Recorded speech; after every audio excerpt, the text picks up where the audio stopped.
Good evening. You're watching the main news on HKIBC. I'm Johanna Chan. Here's a look at tonight's top stories. Carrie Lam defends granting social distancing exemptions to chief executive candidates so they can canvass for votes. 25 million Shanghai residents will go through mass testing tomorrow, as Financial Hub reports more than 8,200 infections. And 6.2 million Hongkongers will get their hands on the consumption vouchers on Thursday. The nomination period for the chief executive election has begun today.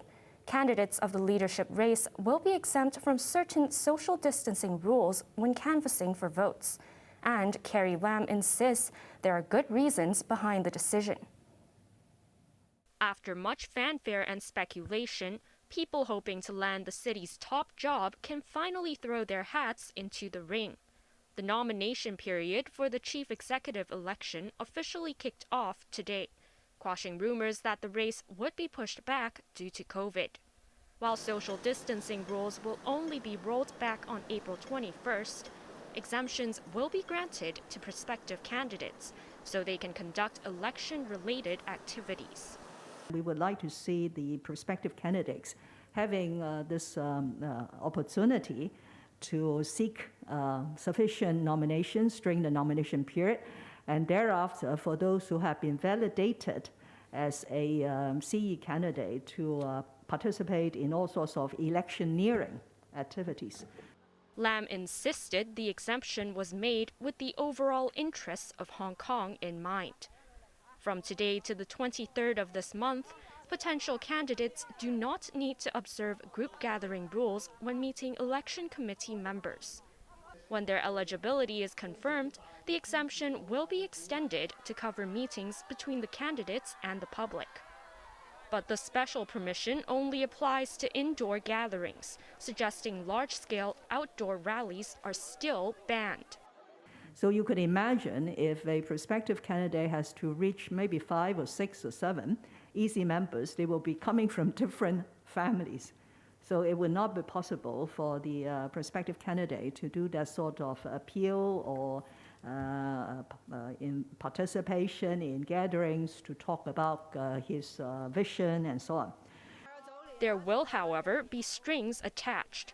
Participants must have their body temperature screened while keeping their masks on at all times. No food and beverage could also be served on site, and the organizer must keep attendance records. Lam once again refused to say if she will seek another term, saying she will reveal her intentions at the right moment. For the first time in 6 weeks, Hong Kong's daily COVID uptake fell below 4,000. Health authorities have also updated guidelines on how to obtain accurate results through self-testing kits ahead of a voluntary citywide screening exercise. Johanna reports. It was another day of declining COVID infections for Hong Kong, with cases falling below 4,000 for the first time in weeks. However, deaths remained in triple digits, with 111 patients passing away. In response to the government's call for everyone to self-test this week, the Center for Health Protection has published guidelines on how to obtain accurate results using RAT kits. Authorities brushed aside worries of a case rebound triggered by the citywide voluntary screening. Even if that happens, the hospital authority said it has sufficient capacity to cope. Extra beds have been set aside at Rutton G, Nether Seoul Hospital, and Haven of Hope hospitals to treat infected patients.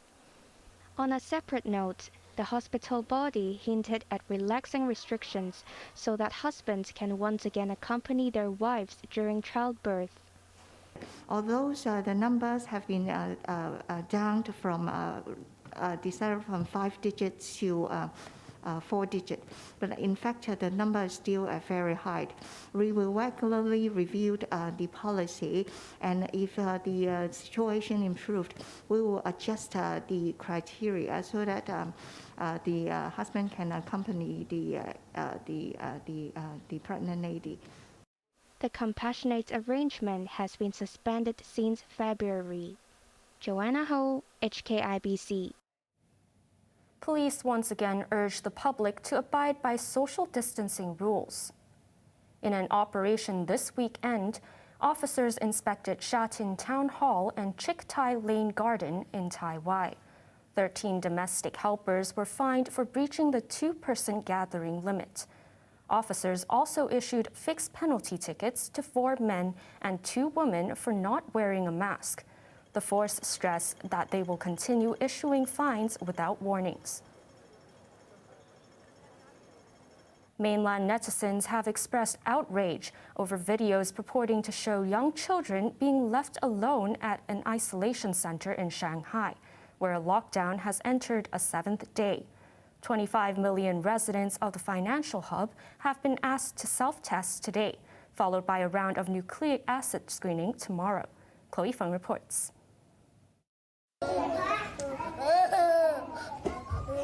The children were crying, but no one seemed to be around to comfort them. This video is said to be filmed from a COVID isolation center, specifically for babies and toddlers in Shanghai's Jinshan district.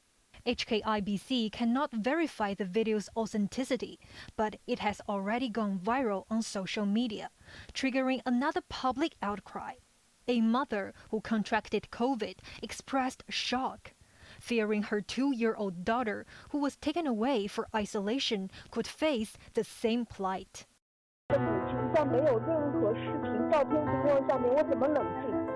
As a mother of a 2-year-old, how can I calm down if they don't show me any photos or videos of my daughter?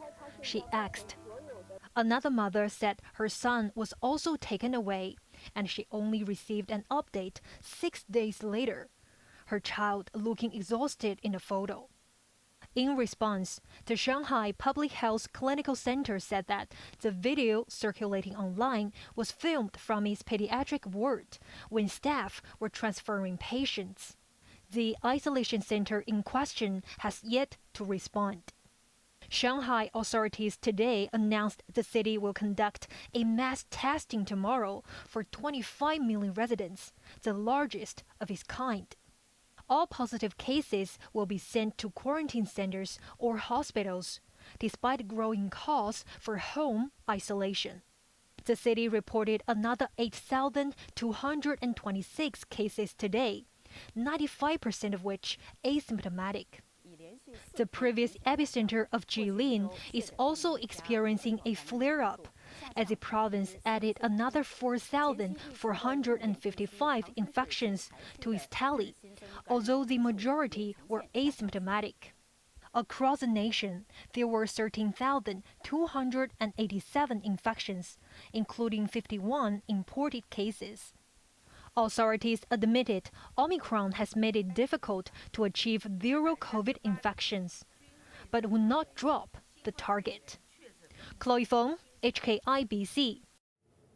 In other news, the first batch of the consumption vouchers this year will start going to people's accounts on Thursday.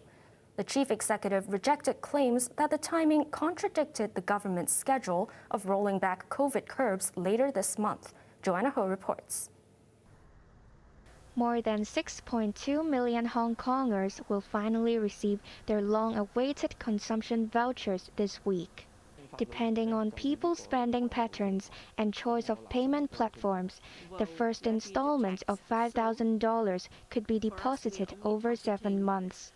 Those who opted for Alipay, WeChat Pay, or Tap and Go last time round will see all $5,000 go into their accounts on Thursday. They have until October 31st to spend the credits, but Octopus users will be paid in 2 rounds. In the first round, $4,000 will be dished out on Thursday, but since the card can only hold up to $3,000 at one time, any leftover credits will be added through several taps at collection points. Users must spend all $4,000 by the end of a calendar month before the second round of $1,000 is released, the earliest of which is June 16th. Otherwise, the $1,000 will be withheld until the 16th of the following month. To make things even more complicated, Octopus users who do not spend the first $4,000 by October 31st will not receive the subsequent $1,000 at all. Financial chief Paul Chan said he wanted to give the public more flexibility on using the money and hence did not wait until the social distancing measures are relaxed on April 21st. Chief Executive Carrie Lam also denied the timing of the vouchers would trigger crowds on the streets, saying everyone must still observe the necessary regulations. She repeated Chan's call that people should take their time, saying the voucher scheme lasts longer this year. Johanna Ho, HKIBC. Overseas, Pakistan's president has dissolved parliament after it tried to remove the prime minister from office. Prime Minister Imran Khan asked President Arif Alvi to dissolve the National Assembly after accusing the opposition of working with the United States to overthrow him. Khan is also calling for fresh elections, which authorities said will be held within 90 days. This came after he had sidestepped a vote of no confidence earlier today in Parliament, which he had been expected to lose. Russian troops are gradually pulling out of northern Ukraine while leaving a trail of mass graves and dead civilians. This came as Moscow redirected efforts to the south, with the coastal city of Odessa subject to a fresh airstrike. Residents in Odessa woke up to the sound of explosions, rocked by airstrikes at around dawn.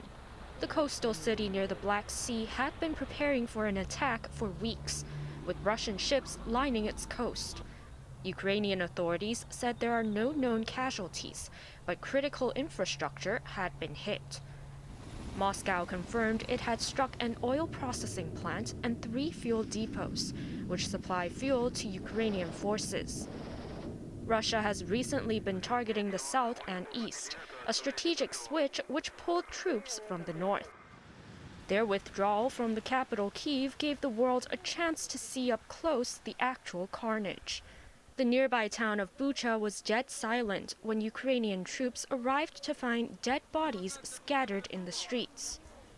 Soldiers pulled bodies with cables for fear they were laden with traps and explosives. Residents of the town said the fatalities were mostly civilians who were shot by Russian troops without reason, while the mayor alleged the gun wounds all came from the back of the head. Those who survived now face shortages of food and essential items. Thousands more civilians fled through evacuation corridors yesterday, with over 1,200 from the besieged eastern city of Mariupol. Ukrainian troops are now busy reclaiming territories north of Kyiv, clearing barricades and marking items that may explode. President Volodymyr Zelensky said his forces will continue to strengthen defenses in the east. He also voiced disappointment that Western nations have not sent help and anti-missile systems. On to the weather now. It will be fine and dry tomorrow. Temperatures will range between 17 and 24 degrees. More sunshine on Qingming Festival and the rest of the week. Now let's take a look at the weather around the world.